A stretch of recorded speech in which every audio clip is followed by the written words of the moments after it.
Jadi gini, kan untuk bonsai yang bagus itu kan harus kelihatan dari akar, batang, cabang kan harus proporsional. Nah, yang jadi pertanyaan saya, pohon mustam ini hidupnya di batu, asli dari alam di batu.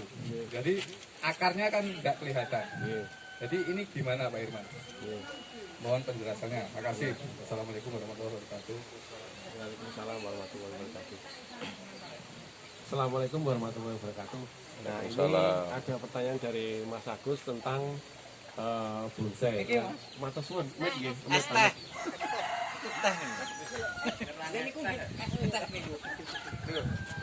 Ben boten kene grajen pripun iki carane? Ala pun kulina, Pak. Pun kulina grajen. Karena diombe Mas Agus Kok ngono lho?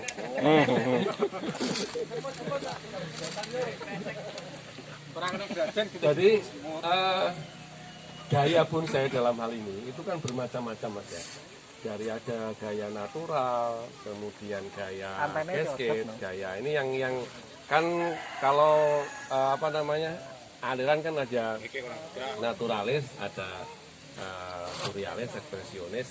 Kalau naturalis, kita bicara naturalis itu ada tegak, ada miring, ada cascade, ada meliun. Nah, terus untuk yang sekarang yang di hadapan saya ini ada pohon yang di atas batu. Kalau yang dalam hal ini kalau dalam aliran ini ada ekspresionis karena ada batunya. Nah, untuk gaya yang natural itu memang misalkan apalagi untuk gaya yang tegak itu karena logikanya dalam kita berbonsai itu kan logika alam dan realita alam dan juga kita bicara seni ya. Kalau bicara realita alam, pohon yang berdiri tegak atau bergaya naturalis tentu realita di alamnya adalah pohon yang tumbuh di media yang subur, media yang sempurna katakanlah gitu. Jadi dia berdiri di dataran yang rata, kemudian tanahnya subur dan tumbuhnya sempurna, sinar matahari, dan dengan begitu tentu untuk batang yang bergaya tegak atau bonsai yang bergaya tegak itu dituntut penampilan yang sempurna juga. Salah satu contohnya adalah kakinya harus sempurna, kemudian percabangannya, komposisi, proporsi juga harus maksimal. Nah, makanya saya sering mengingatkan pada teman-teman, bonsai itu tidak hanya bergaya natural saja, banyak sekali gayanya. Dan sekali lagi jangan memaksakan bahan untuk menjadi pohon natural atau pohon tegak. Karena kalau bahannya itu tidak nutut untuk bergaya tegak, nanti tuntutannya terlalu banyak, kaki, cabang harus proporsi dan sempurna. Nah, kalau bahannya itu tidak nutut dan dia pilih batang yang gaya yang tegak, nah nanti jadinya jadi nilainya akan rendah. Nah, itu. Terus untuk yang gaya yang di atas batu, tentu realita di alamnya adalah pohon yang memang didera oleh keganasan alam. Dia tumbuh di batu, terus kemudian tanahnya juga tandus, tidak subur. Nah, tentu realita di alamnya pohon ini tidak tumbuh sempurna. Nah, gitu. Salah satu contohnya adalah salah satu realitanya adalah di kaki. Nah, kaki ini tidak dituntut untuk sempurna.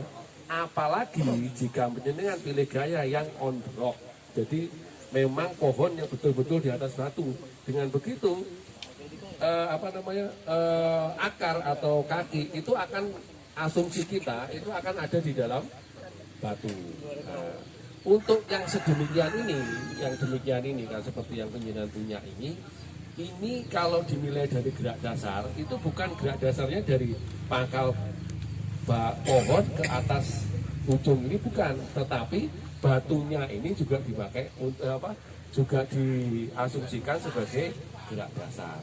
Nah, makanya kalau penjenengan punya bahan yang ada di dalam batu, hati-hati dalam meletakkan batunya juga. Tidak hanya asal, tidak ada meletakkan batu, kemudian konsep secara keseluruhan juga hati-hati. Nah, untuk pertanyaan penjenengan tadi sudah saja sedikit. Jadi untuk kesempurnaan kaki, kesempurnaan batang dan cabang dan seterusnya, untuk pohon yang tumbuh di atas batu atau tumbuh di batu, ini tidak dituntut kesempurnaannya. Karena memang realita di alamnya, dia tumbuh di batu dan didera oleh kondisi alam yang tandus. Gitu. Hanya catatan khusus untuk pohon yang ini pohon ini bergaya bunjing di atas batu. Seperti yang saya bilang tadi, pohon ini dinilai gerak dasarnya tidak hanya pangkal pohon, tetapi beserta batunya. Makanya hati-hati dalam penjenengan memfinishing dari mulai batu sampai ke atasnya. Nah, kalau penjenengan finishing seperti ini kalau menurut penjenengan depannya mana? Depannya sini. Nah, pertimbangannya? Jadi pertimbangannya Oke. apa itu? Pohonnya itu Tak ketutup. apa itu enggak tertutup sama oke. batu. Nah, Jadi batas pohon sama batu kelihatan. betul. Nah, ini salah satu pertimbangan penjenengan sudah paham. Jadi konsep pohon yang ditambah di atas batu tentu penjenengan juga harus menonjolkan atau harus menceritakan bahwa itu pohon benar-benar tumbuh di atas batu. Ya. Dari mulai pangkal itu sudah kelihatan di atas batunya, tidak ketutup batu. Itu sudah benar. Cuman di sini ada sedikit mengganjal Mas Agus. Jadi sedikit mengganjalnya apa? Pohon ini kurang ada di backgroundnya, gitu ya. Terus posisi batunya ini terlalu biasa. Jadi kalau seperti ini, kalau penjenengan contoh dari depan sini, itu kan ini batunya terlalu datar. Kalau penjenengan melihat ini terlalu biasa, ada sedikit yang perlu penjenengan kasih sentuhan lah intinya begitu. Contoh ini penjenengan coba, Mas ini cocok diiring begini, coba. Ditarik sini dulu, nah, terus diiring. Nah, kayak gini misalkan, ada sedikit-sedikit. Nah, seperti ini Mas. Jadi batunya tidak kelihatan rata. Ada sedikit liukan, ornamen dan sebagainya. Nah, terus liukan pohon ini juga lebih kelihatan. Tidak hanya sekedar polos-polos saja. Nah, itu. Sedikit diiringkan gini. Terus posisi percabangan. Nah, ini jika penjenengan ingin memaksimalkan pohon ini, batang yang di sebelah sini, ini usahakan batang yang ini agak sedikit besar. Ini untuk sedikit besar untuk penajaman liukan yang dari bawah. Ini lebih besar ke sana, kira-kira juga tidak terlalu panjang. Catatan juga untuk teman-teman untuk membuat bahan, gak apa-apa sudah diumbarin. Nah, catatan juga untuk teman-teman untuk panjang tajuk, panjang tajuk ke kiri, ke kanan, ke belakang dan seterusnya. Sesuaikan dengan bahan yang penjenengan punya. Jangan sampai bahan yang penjenengan hanya punya sekian atau bahkan sekian, tajuknya bisa sampai sekian. Saya sering ketemu di kontes-kontes lokalan itu memaksakan, jadi bahannya cuma kecil-kecil tapi tajuknya panjang-panjang. Nah, kalau seperti ini ya cukup sebesar ini dan nanti tajuknya ya cukup segini.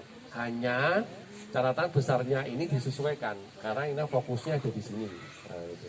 Terus kalau ini panjang bukan berarti di sini juga harus panjang, tidak, karena ini hanya untuk penyeimbang saja. Nah, gitu. Ini catatannya jika di sini dia kekurangan back ada di sini, nah, usahakan di sini ada ada cabang yang diusahakan ke belakangnya teman. Nah, gitu. Biar nanti ada sedikit kesan bahwa itu ada backgroundnya. Syukur nanti kalau di sini dia mau keluar, dia mau tumbuh. Sebenarnya kalau dari sini, ini bisa jadi background. Nah, hanya kalahnya seperti yang penjenengan bilang tadi. Nah, ini awal tumbuhnya pohon ini tidak kelihatan. Gitu. Nah, ini nanti kalau bisa keluar dari sini, alhamdulillah. Kalau enggak, ambil dari sini atau dari sini. Ini juga jalan panjang-panjang. Nah, terus kemudian finishing bawah, potnya usahakan oval Ini oval terus kira-kira tipis segini lah kira-kira. Nah, panjang cuman sekian lah. Sekitar 60 cm sampai ini, 65 cm. Sampun. Nah, yang lainnya monggo.